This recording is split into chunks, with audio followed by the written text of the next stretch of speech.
यह ऑडियो प्रस्तुति भाषा लैब द्वारा निर्मित है। नमस्कार।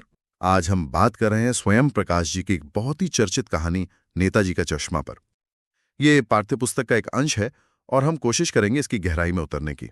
बिल्कुल। स्वयं प्रकाश जी, जिनका जन्म 1947 इंदौर में हुआ और 2019 में निधन, वो समकालीन कहानी के एक बहुत महत्वपूर्ण नाम है। हाँ, और उनकी कहानियों में अक्सर मध्यम वर्ग के जीवन की झलक मिलती है ना? बिल्कुल। और सिर्फ झलक नहीं, बल्कि उनके सरोकार, उनकी चिंताएं, खासकर सामाजिक मुद्दे जैसे वर्ग भेद या शोषण, उनके खिलाफ एक चेतना जगाती हैं उनकी कहानियां। और उनकी जो कहने की शैली है, किस्सा गोई जिसे कहते हैं, वो पाठक को बांध लेती है। सही कहा। तो नेताजी का चश्मा कहानी शुरू होती है हालदार साहब से। हाँ, हालदार साहब वो अपने काम के सिलसिले में हर 15 दिन में एक कस्बे से गुजरते हैं। और उस कस्बे के चौराहे पर नगर पालिका ने नेताजी सुभाष चंद्र बोस की एक मूर्ति लगवाई है, संगमरमर की। चश्मा लगा है।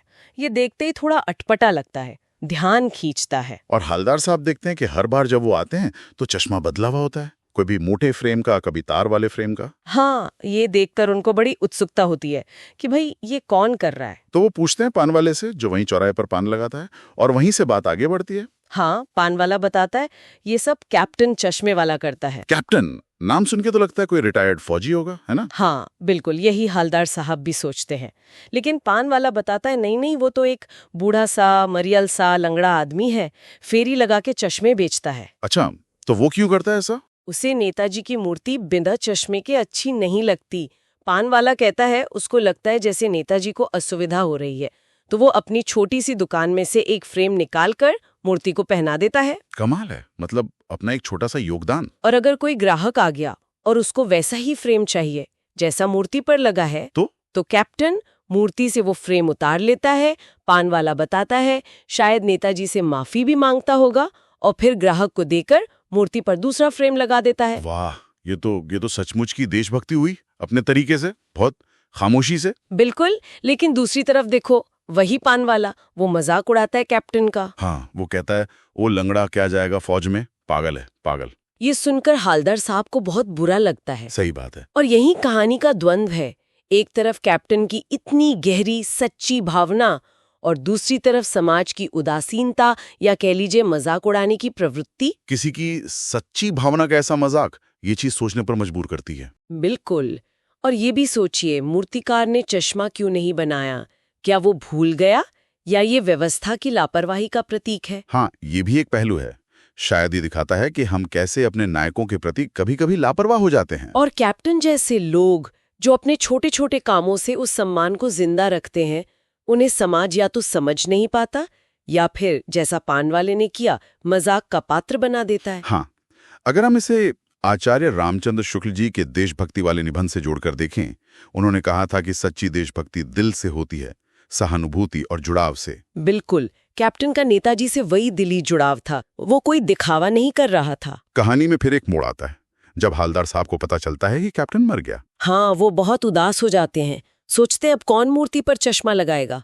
पान वाला भी उदास हो जाता है। और वो सोचते हैं कि उस कौम का क्या होगा जो देश के लिए मरने वालों पर हंसती है और अपने लिए बिकने के मौके ढूंढती है। बड़ा निराशाजनक पल है वो। बहुत निराशाजनक लगता है कि अब सब खत्म, लेकिन फिर उम्मीद की एक किरण दिखती है। अगली बार जब हालदार साहब आते हैं, हाँ, वो सोचते हैं कि अब चौराहे पर रुकेंगे नहीं, मूर्ति की तरफ देखेंगे भी नहीं। लेकिन आदत से मजबूर आंखें उठ जाती हैं और वो देखते हैं मूर्ति पर चश्मा है। लेकिन इस बार चश्मा असली फ्रेम का नहीं, बल्कि सरकंडे का बना हुआ है, जैसा बच्चे खेल खेल में बना लेते हैं। ये देखकर तो हालदार साहब की आंखें भर आती हैं, जीप में बैठे बैठे भावुक हो जाते हैं। हाँ, क्योंकि एक बहुत बड़ा संकेत है। कैप्टन चला गया, लेकिन देशभक्ति की भावना, वो सम्मान, वो जिंदा है। और वो अगली पीढ़ी ने, बच्चों ने संभाल ली है। बिल्कुल। सरकंडे का चश्मा यही बताता है कि देशभक्ति के लिए पैसों या साधनों की जरूरत नहीं, दिल में सम्मान होना चाहिए, भावना होनी चाहिए, और ये जिम्मेदारी आगे बढ़ती रहती है। तो कुल मिलाकर ये कहानी हमें क्या सिखाती है कि देशभक्ति सिर्फ वर्दी पहनने या बड़े नारे लगाने में नहीं है। हाँ बिल्कुल, ये रोजमर्रा के जीवन में छोटे छोटे कामों में, अपने प्रतीकों का सम्मान करने में, अपने नायकों को याद रखने में भी है। जैसा स्वयं प्रकाश जी ने कहा भी है कि देश सिर्फ भूगोल नहीं है, उसमें रहने वाले नागरिक, पशु पक्षी, नदियाँ, पहाड़ सब शामिल हैं और इन सब से प्रेम करना ही देशभक्ति है। यदि विद्यार्थियों को इस विषय पर और जानकारी चाहिए या उनके मन में कोई शंका हो तो वो भाषा लैब से जरूर संपर्क कर सकते हैं। हाँ, जरूर। मोबाइल नंबर है +91 8657 720901 और हमारी वेबसाइट है www.bhashalab.com। वहाँ आपको और भी संसाधन मिल सकते हैं।